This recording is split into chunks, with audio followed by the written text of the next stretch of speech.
How are you? It's great to be here. We're going to talk a little bit about money and happiness and the relationship between them. I always start this talk with this slide, which is somewhere. Money can't buy happiness. You ever hear this phrase? It's in every world religion in some form or another. Every self-help book has a chapter called Money Can't Buy Happiness. You probably have a friend who says things like this to you. Usually they do a lot of yoga. Often they're really wealthy, so it's kind of irritating that they say this. And it turns out it's kind of right and it's kind of wrong, actually. So we've done a lot of research over the last 10 years. It is the case that money can't buy happiness the way we typically spend it.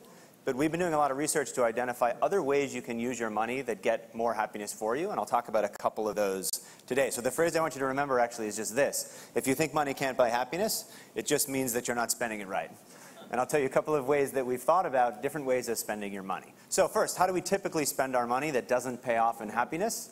What is the vast majority of our money spent on? Of course, it's spent on stuff and stuff for ourselves. So the two biggest purchases that most people make are a house and a car. Disappointing facts for many of you, the size of your house is completely uncorrelated with how happy you are with your life. How nice your car is completely uncorrelated with how happy you are with your life. They're super correlated with how much you like your house and your car. We're not idiots, but they don't seem to change our overall feeling about our lives. And the problem is those are the two biggest purchases, which means most of the money that we spend habitually doesn't seem to pay off in a happier life. So the question is, well, what's different from stuff for ourselves that we could do more of that might pay off in more happiness? And one way to think about it is, well, what's the opposite of stuff, which is things you buy and you have? The opposite of that are experiences, which you have, but then they disappear. It seems odd that things that disappear could make you happier than things that stay.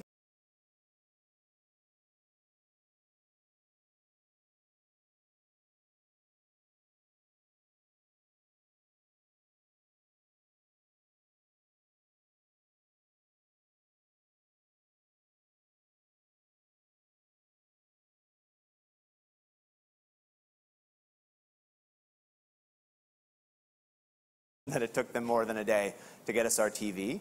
The experience of waiting for vacation, actually, people say it feels like anticipation. It's nice. There's a very cool study where they asked people before their vacation, during it, and after it to rate how happy they were. For many, many people, the peak happiest day was the day before they left. Why? Because you're sitting in your cubicle staring at the snow, but in your mind you're already on the beach enjoying a margarita. And even better, you're looking around like, these suckers are still going to be here, and I'm going to be on the beach. Even before they happen, experiences make us happier than stuff. Of course, while they're happening, experiences are much better. Watching TV, I know there's some great TV shows, but when you buy a TV, basically what you've committed yourself to is putting a box on a wall and staring at it by yourself. Even if the show is great, it's probably not a huge source of happiness for you. During experiences, what happens? You learn new things, you meet new people, you spend more time with your friends and family.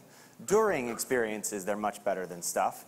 And one of the cool things is that experiences are even better than stuff after the fact. And this is the hard one, because experiences disappear. So how could a vacation be better than the TV that you still have? Well, once you buy a TV, a couple of things happen. First, it starts to get worse because people spill stuff on it.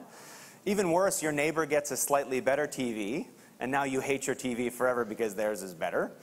With experiences, what's amazing is because they go away, they can never get worse. And in fact, our minds are built with a funny quirk where when we remember things from the past, they get rosier and rosier and rosier over time. Another amazing study on honeymooners. So they asked people the same thing, before your honeymoon, how happy are you? During it, how happy are you? Afterward, how happy are you? Turns out that during a honeymoon, people are kind of happy, but some things happen. Maybe the bed's lumpy or the flight's late. Maybe you find out about some exes you weren't aware of. Honeymoons can be a little bit iffy. Beforehand, though, people say, oh, it's going to be so amazing. We'll be on the beach with wine, intertwined, looking in each other's eyes, so deeply in love.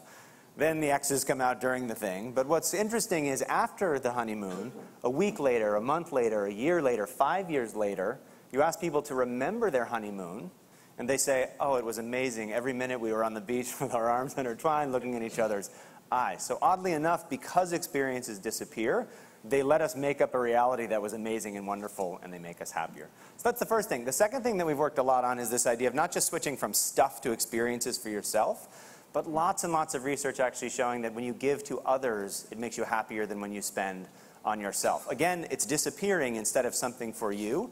But in countries all over the world, what we've shown is that when people spend on themselves, it doesn't do much for them. It's cars and houses and things like that. It doesn't make you unhappy, but it doesn't increase your happiness. But when we make people spend money today on other people, if I sent you out right now with $20 and you gave it away, you'd be happier. And all over the world we've seen this. Canada, Uganda, South Africa, India, the United States. Everywhere we've looked, people who give tend to be happier than people who spend on themselves. So to conclude, if you think about, that's an experiment. If you think about this, if you think money can't buy happiness, you're not spending it right. The next time you reach for your wallet to buy a thing for yourself, which is what we all do, stop for a moment and think, is this really the most happiness I can get with this money? And consider shifting to an experience or perhaps even giving it away to somebody else. Thank you all very much.